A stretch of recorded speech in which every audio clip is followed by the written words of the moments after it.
अच्छा, अब अगले इस पे आ जाते हैं, क्वाड वर्ड, टेराबाइट और रियल डेटा। इसकी एग्जांपल्स देख लेते हैं। क्वाड वर्ड, टेराबाइट और रियल डेटा। आपने लिखा क्वाड वन एक वेरिएबल है, ठीक है, क्यूब वर्ड के नाम से आप इसको लिखते हो। वर्ड का यानी कि डी वर्ड तो आपका 4 बाइट लेता है ना, ये 8 बाइट लेता है। क्वाड वर्ड जो है वो 8 बाइट लेता है। क्यू वर्ड लिखा है यहाँ पर, ठीक है। तो आप देख लो, ये नंबर दिया हुआ है यहाँ पे, और ये नंबर कौन सा है? ये नंबर हेक्सा है। रेडिक्स इसका बता रहा है एच है, जो कि हेक्सा वैल्यू है। तो जाहिर है दो वैल्यू, दो डिजिट मिलके एक बाइट बनाएंगे। एक byte, 2 byte, 3 byte, 4 byte, 5 byte, 6 byte, 7 byte और 8 बाइट।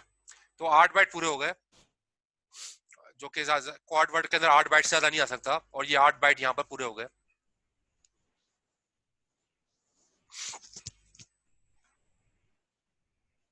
इस तरह से आप यहाँ पर देखो, वेल वन एक वेरिएबल है। सर और क्वाड वर्ड में कितने बाइट आते हैं? Quad word bit. में जो है ना 8 बाइट आते हैं, 8। क्योंकि डी वर्ड में 4 बाइट आते हैं, क्वाड वर्ड में 8 बाइट आते हैं। ओके। तो आप देखो, ये क्वाड वर्ड की एग्जांपल ऊपर दिखाई, हेक्सा वैल्यूज जो है वो 8 बाइट के ऊपर मुश्तमिल है। सर जैसे एक उसमें वर्ड में वर्ड, वो एक वर्ड के डी वर्ड के अंदर 4 बिट्स है।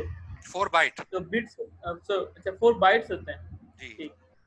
डी वर्ड में 4 बाइट और क्वाड वर्ड में 8 बाइट, उसका डबल। ओके।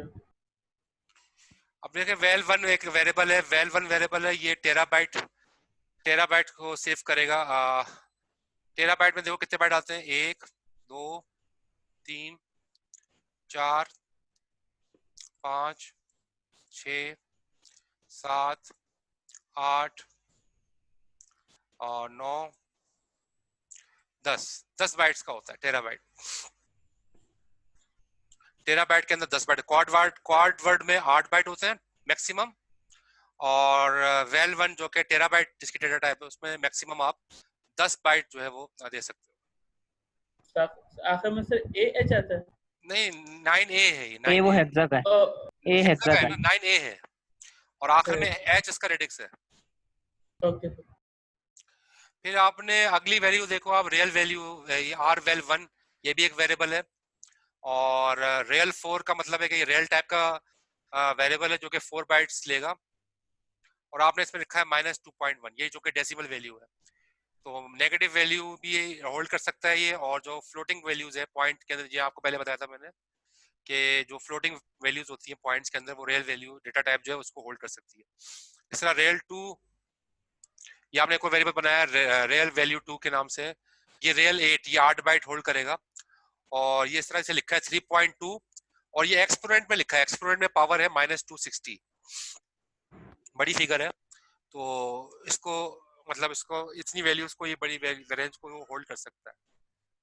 तो आप देखोगे, अगर आपका प्रोजेक्ट वगैरह के अंदर बड़ी वैल्यूज आ रही हैं नेगेटिव के अंदर, और फ्लोटिंग नंबर भी है, तो आप उसको रियल 8 रखो, या रियल 10 भी रख सकते हो। रियल 10 के अंदर और बड़ी वैल्यू आ सकती है, 4.6 हाँ, पावर के अंदर दिया हुआ है 4096।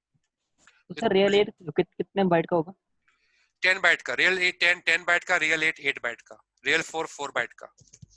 अच्छा, ये इसके साथ 4, 8, 10 लगे हुए ना, इसका मतलब ही बाइट्स है। सही सही। ये ज्यादातर आप यूज करोगे जब आप प्रोजेक्ट वगैरह के अंदर, ज्यादातर कब फ्लोटिंग पॉइंट के अंदर आंसर आ रहे होते हैं, तो बेटर यही है उसके अंदर आप डेटा टाइप जो है ना फिर रियल रखो। बड़ी फिगर्स आ रही हैं तो रियल 10 रख लेना। सर और शॉर्ट एरे के नाम से एक वेरिएबल है, रियल 4 टाइप इसकी रखी हुई है। और डुप्लीकेट 20 डुप्लीकेट का ऑपरेटर लगा हुआ है, और 20 मरतबा आप डुप्लीकेट करा रहे हो। यानी कि होगा क्या, ये क्या लिखा है 0.0, यानी कि 0.0 मतलब जीरो ही होता है। तो 0.0 जो है वो 20 मरतबा वैल्यू आ जाएगी इस वेरिएबल में, शॉर्ट एरे में। शॉर्ट एरे के अंदर 20 वैल्यूज आएंगी, और 20 की 20 वैल्यूज जो है वो 0.0 होंगी। ये इसका जो है वो कॉन्सेप्ट था। थोड़ा सा आपने देख लिया यहाँ पे कि डेटा टाइप जो है वो किस तरीके से आप डिफाइन कर सकते हो, किसी तरह से डिक्लेयर कर सकते हो।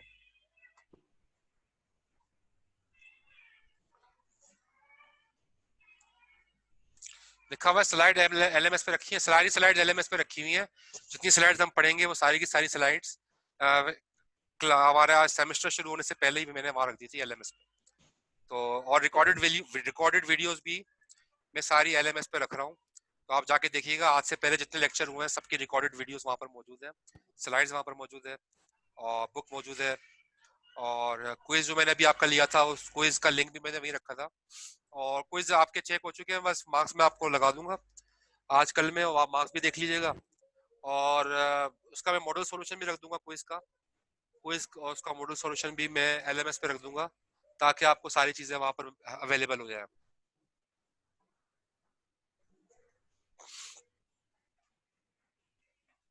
अच्छा जी, लिटिल एंडियन ऑर्डर।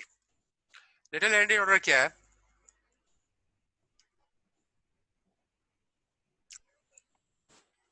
कि इंटेल का प्रोसेसर जो है ना, वो लीस्ट सिग्निफिकेंट बाइट से डेटा रखना शुरू करता है रैम में। लीस्ट सिग्निफिकेंट बाइट से डेटा रखना शुरू करता है। यहाँ पर लिखा हुआ है all data types larger than a byte store their individual bytes in reverse order. Intel का प्रोसेसर रिवर्स ऑर्डर में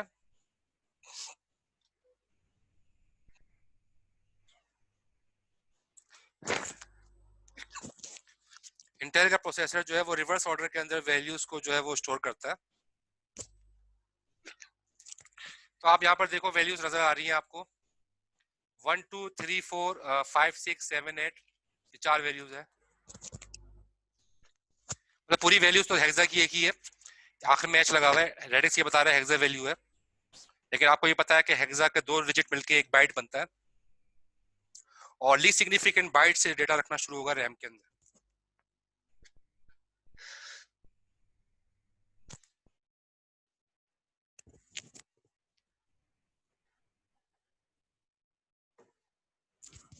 अब आप देखें लीस्ट सिग्निफिकेंट बाइट में क्या रखा अभी। सबसे लीस्ट सिग्निफिकेंट बाइट कौन सी है इसमें? 78। 78 लीस्ट सिग्निफिकेंट बाइट है। मोस्ट सिग्निफिकेंट बाइट कौन सी है? 1 2, ये मोस्ट सिग्निफिकेंट बाइट है। तो सबसे पहले सब रखा जाएगा 78। तो मेमोरी लोकेशन 0 पे रख दिया 78। अब जाहिर है ये एक बाइट यहाँ पर कंज्यूम हो गई। अगली वैल्यू क्या है? 56। तो मेमोरी लोकेशन 1 के ऊपर रख दिया 56। अगली बाइट कौन सी है? 34। तो मेमोरी लोकेशन 2 के ऊपर रख दिया 34। अगली बाइट कौन सी है? 1 2। मेमोरी लोकेशन 3 के ऊपर रख दिया 1 2। तो आप इसमें देखो लीस्ट सिग्निफिकेंट बाइट से रखना शुरू किया है। पहले 78 रखा, फिर 56 रखा, फिर 34 रखा, फिर 1 2 रखा, 12 हेक्सा का। तो इंटेल का प्रोसेसर जो है वो लीस्ट सिग्निफिकेंट बाइट से डेटा रखना शुरू करता है ऐसे मेमोरी में। और जाहिर है जब उठाता है तो वो मोस्ट सिग्निफिकेंट से उठा लेता है, तो वैल्यू जो उल्टी होती है वो सीधी हो जाती है। यानी कि होता क्या है, वो लीस्ट सिग्निफिकेंट बाइट में रखता है और लीस्ट सिग्निफिकेंट बाइट से ही पढ़ता है, लेकिन बाद में उसको रिवर्स करके आपको दिखा देता है ताकि वैल्यू उल्टी शो ना हो, सीधी शो हो। लेकिन पढ़ता वो byte wise least significant byte से ही पढ़ता है। ये इंटेल का प्रोसेसर है जो लिटिल एंडियन ऑर्डर, इसको कहते हैं little endian order. Little endian order के अंदर लीस्ट सिग्निफिकेंट बाइट से डेटा मेमोरी में रखा जाता है और लीस्ट सिग्निफिकेंट बाइट से ही पढ़ा जाता है, और बाद में रिवर्स करके रख देता है इंटेल का प्रोसेसर। तो इंटेल का प्रोसेसर लिटिल एंडियन ऑर्डर को फॉलो करता है मेमोरी के अंदर वैल्यू को प्लेस करवाने के लिए। लेकिन अगर आप बात करो मोटोरोला के प्रोसेसर की, तो मोटोरोला का प्रोसेसर जो है ना वो लिटिल एंडियन ऑर्डर फॉलो नहीं करता, वो फॉलो करता है मोटोरोला का processor big endian order. Big endian order, ठीक है। तो ये लिटिल एंडियन ऑर्डर का वो बिल्कुल इनवर्स है, बिग एंडियन ऑर्डर। तो बिग एंडियन ऑर्डर में क्या होता है कि वो मोस्ट सिग्निफिकेंट बाइट्स, यानी कि वो 1 2 से रखना शुरू करेगा। पहले 1 2 को रखेगा, फिर 3 4 को रखेगा, फिर 5 6, यानी कि वो मोस्ट सिग्निफिकेंट बाइट्स के से डेटा रखता है। लेकिन चूंकि हम इंटेल का प्रोसेसर एज एन एग्जांपल पढ़ रहे हैं, तो लिटिल एंडियन ऑर्डर जो है वो फॉलो फॉलो हो रहा होगा, प्रोसेसर इसको फॉलो करेगा वैल्यू को मेमोरी में प्लेस कराने के लिए। ये बात क्लियर हो गई? लिटिल एंडियन ऑर्डर क्या होता है? लीस्ट सिग्निफिकेंट बाइट से मेमोरी के अंदर वैल्यूज को रखवाया जाता है।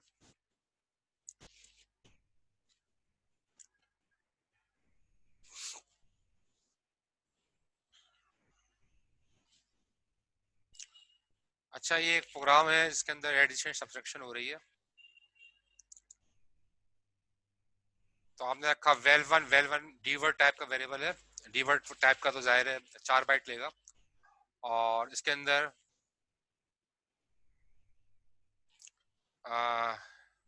ये वैल्यूज रख दी 10,000 या 40,000, ये सब हेक्सा की वैल्यूज हैं।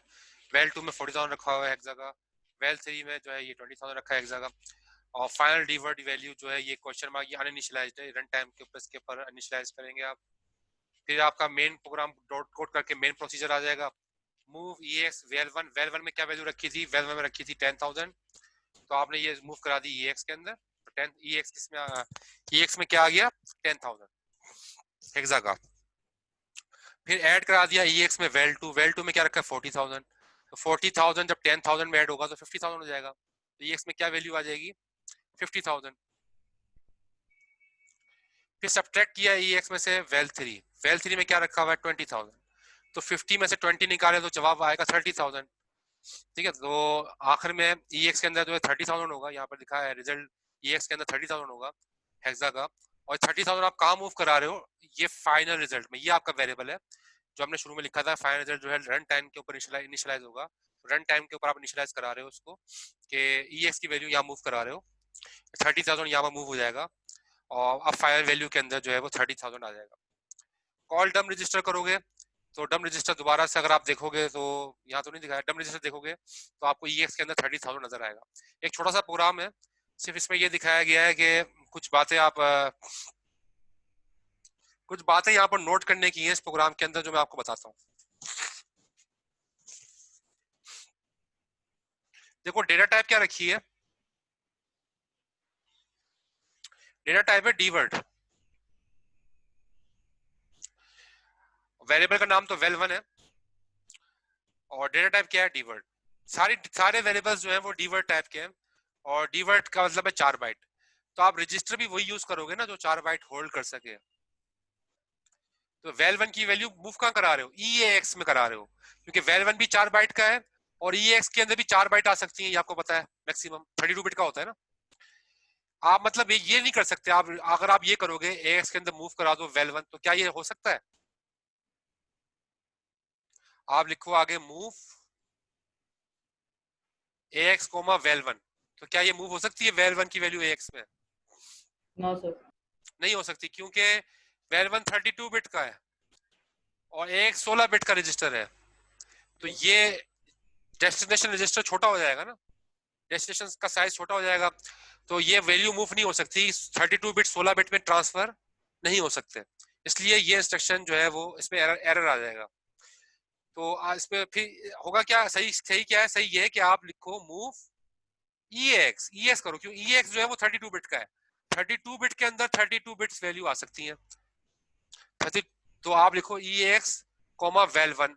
अब ये भी 32 बिट है, ये भी 32 बिट है, अब ट्रांसफर हो सकता है, अब ये कंडीशन सही है।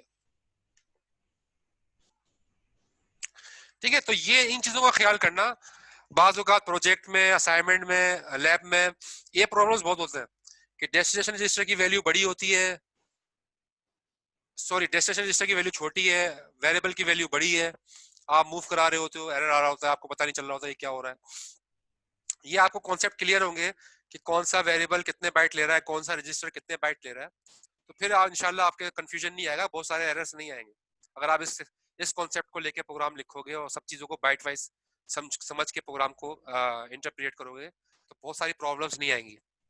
सर एक क्वेश्चन जी सर, जैसे डी वर्ड के लिए हम ई एक्स एक्सटेंडेड रजिस्टर यूज करते हैं, ई एक्स यूज करते हैं, जी तो अगर हम डी वर्ड 32 बिट है, अगर हम 64 बिट का कोई वैल्यू एंटर कर रहे हो, जी, तो उसके लिए कौन सा रजिस्टर यूज करेंगे? उसके लिए रजिस्टर भी 64 बिट का अवेलेबल है, वो मेरे ख्याल में उसका ई एक्स के आगे कुछ वर्ड लग जाता है, डी ई एक्स, वो देखना पड़ेगा, बुक में दिया हुआ हो शायद, वरना नेक्स्ट वर्जन में आ जाएगा। 64 बिट के अंदर 64 बिट का रजिस्टर चाहिए होगा, फिर आपको 32 बिट वाला चलेगा नहीं, वो ई के आगे ही कुछ लगा देते हैं वर्ड ना, तो वो 32 बिट का 64 बिट का हो जाता है।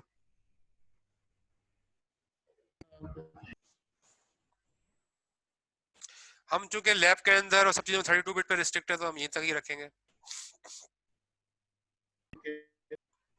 अच्छा, डिक्लेयरिंग अनइनिशियलाइज्ड डेटा।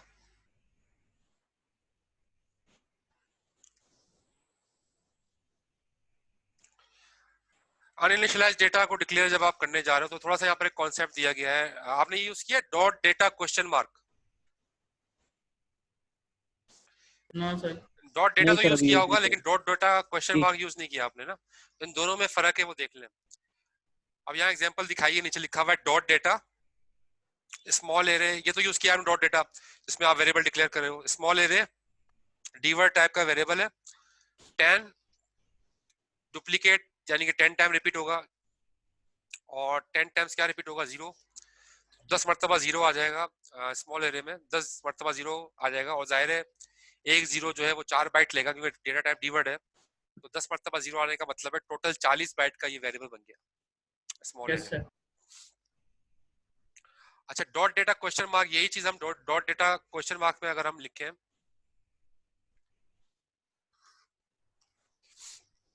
और हमने लिखा big array dword 5000 duplicate, question mark का मतलब है अनइनिशियलाइज्ड, तो 5000 वैल्यूज आ सकती हैं इसमें जो कि अनइनिशियलाइज होगी, लेकिन एक वैल्यू जाहिर है 4 बाइट लेगी, तो 5000 कितनी बाइट्स लेंगी, 5000 का मल्टीप्लाई बाय 4 करोगे, डेटा टाइप डीवर्ड है, तो 5000 को 20,000। मल्टीप्लाई बाय 4 करोगे तो ये बन जाएगा 20000 बाइट्स।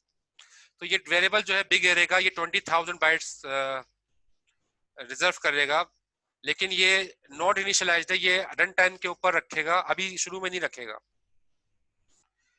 अगर आप यही चीज डॉट डेटा में लिखते हो, देखो ये जो आपने डॉट डेटा क्वेश्चन मार्क में लिखा था, आपने डॉट डेटा में स्मॉल एरे डीवर्ड 10 डुप्लीकेट लिखा, तो ये तो पहला बाइट तो स्मॉल एरे तो 40 बाइट्स ही लेगा जाहिर है, क्योंकि 10 वैल्यूज है, एक 4 बाइट लेगा तो 10 40 हो जाएंगे। लेकिन यहाँ पर आप लिख रहे हो big array dword 55,000 duplicate question mark लिखा है,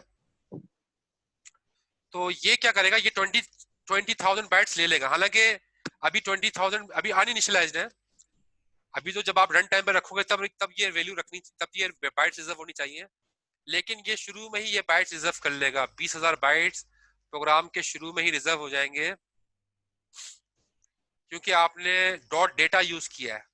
अगर आप dot data question mark use करते हैं इसकी जगह और यही स्टेटमेंट लिखते पूरी, तो वो 20,000 बाइट्स को इनिशियलाइज नहीं करता, रन टाइम के ऊपर इनिशियलाइज करता, शुरू से ही रिजर्व नहीं करता। बस ये फर्क है डॉट डेटा में और डॉट डेटा क्वेश्चन मार्क में, कि डॉट डेटा के अंदर शुरू से ही वो बाइट्स रिजर्व कर लेगा, चाहे वो अनइनिशियलाइज है, लेकिन वो शुरू से ही 20,000 को वो स्टोर कर रिजर्व कर लेगा। जबकि डॉट डेटा क्वेश्चन मार्क में रन टाइम के ऊपर जो है जब वैल्यू रखवाई जाएगी उस वक्त जो है वो वैल्यूज को इनिशियलाइज करेगा।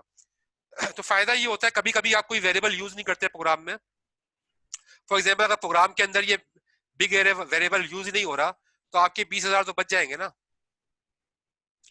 अगर आपने डॉट डेटा क्वेश्चन मार्क लिखा है तो।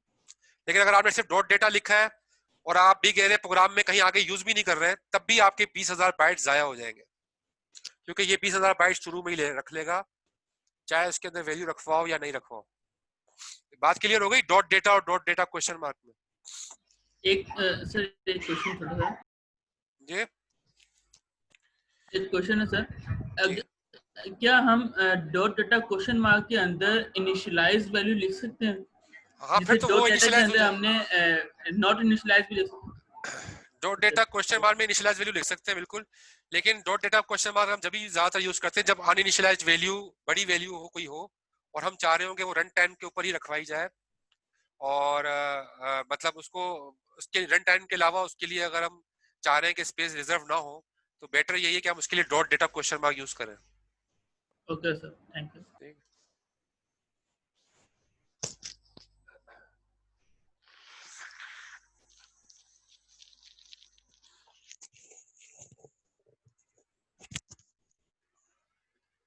आप इस तरीके से भी लिख सकते हो कि कोड और डेटा को मिक्स कर सकते, यानी कि आपने वैसे रिकमेंडेड तो नहीं है, लेकिन असेंबली का प्रोग्राम आप इस तरह से लिख सकते हो, एरर कोई नहीं आएगा। यानी कि आपने डॉट कोड लिखा और इसमें इंस्ट्रक्शन लिख दी, फिर डॉट डेटा लिखा उसमें जो है आपने कोई इंस्ट्रक्शन डॉट डेटा के अंदर आपने कोई वेरिएबल डिक्लेयर कर दिया, फिर डॉट कोड लिखा, फिर आपने इंस्ट्रक्शन लिख दी। यानी कि मल्टीपल जगहों पे आप इस तरह लिख सकते हो, dot code dot data, dot code dot data. Program के बीच में कहीं भी लिख सकते हो, जरूरी नहीं है कि शुरू में ही आपने लिखना है। इस तरह लिखना रिकमेंडेड नहीं होता, क्योंकि जाहिर है इस तरह लिखने से आप खुद परेशान हो जाओगे कि वेरिएबल कहाँ कहाँ डिक्लेयर किए हुए, कब वेरिएबल कौन सा डिक्लेयर किया हुआ है। बेहतर यही होता है कि शुरू के अंदर डॉट डेटा और डॉट कोड शुरू में ही कर दो आप, और उसी में सारी चीजें जो है लिख दो। लेकिन इस तरीके से भी मिक्स करके भी आप लिख सकते हो, इसके अंदर भी कोई एरर नहीं आएगा। सर मेन प्रोसीजर का जो वर्ड है वो फिर दोबारा यूज होगा? जिस तरह हम डॉट कोड लिख रहे हैं, फिर डॉट डाटा, फिर डॉट कोड, तो डॉट कोड के बाद मेन प्रोसीजर लिखेंगे नहीं लिखेंगे? डॉट कोड के बाद आप मेन प्रोसीजर लिख सकते हो, बिल्कुल लिख सकते हो। मतलब आप ये बता रहा हूँ ये लिखेंगे कि तो फिर हाँ, आप आप मेन प्रोसीजर लिख सकते हो, फिर आप दोबारा भी डॉट कोड के बाद दूसरा प्रोसीजर भी लिख सकते हो। मतलब डॉट कोड आप मल्टीपल टाइम यूज कर सकते हो, डॉट डेटा आप मल्टीपल टाइम यूज कर सकते हो। ये अलाउ करता है असेंबली का प्रोग्राम। कभी कभी ऐसा होता है कि हमें चाहिए होता है बीच में ही कहीं डिक्लेयर करना, तो आप इसके अंदर आपके पास ये ऑप्शन मौजूद है। ठीक है ना, मतलब इसका मिक्सिंग अलाउ है, लेकिन ये रिकमेंडेड नहीं होती। इस प्रैक्टिस को फॉलो नहीं करना चाहिए, क्योंकि इसमें फिर कंफ्यूजन ज्यादा हो जाती है। जगह जगह वेरिएबल डिक्लेयर हो रहे होते हैं, तो कंफ्यूजन हो जाती है जरा।